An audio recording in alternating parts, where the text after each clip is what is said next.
Long मार्च के हवाले से बनीगाला में एक हंगामी इजलास हुआ और कल जो इस्लामाबाद में अवाम ने बगैर किसी क़यादत के भरपूर रैलियां निकाली, डी चौक में भी गए और अवाम ने ये तासुर दिया कि हम तैयार हैं, बस हमें लॉन्ग मार्च की डेट दी जाए।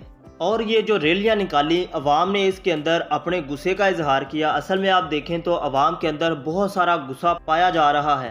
पहले इसहाक डार की वापसी, फिर इसहाक डार ने वजीर खजाना का ओहदा संभाला, अब सेनेट में कायदे ऐवान नामजद कर दिया और नवाज शरीफ की वतन वापसी की तैयारियां भी की जा रही हैं। आप देखें कि सज़ा इन दोनों को, मरियम नवाज और कैप्टन सफदर, इन दोनों को सज़ा सुप्रीम कोर्ट ने सुनाई थी और बरी इन लोगों को हाई कोर्ट कर रही है। अब आप देखें कि कल जो बगैर किसी क़यादत के लोगों ने एक छोटा सा मार्च किया और डी चौक में भी गए और वहां पर अपने गुस्से का इजहार भी किया और वो वाकई लॉन्ग मार्च के लिए अवाम इस वक्त तैयार है। बनीगाला में इसी वजह से हंगामी तौर पर ये इजलास बुलाया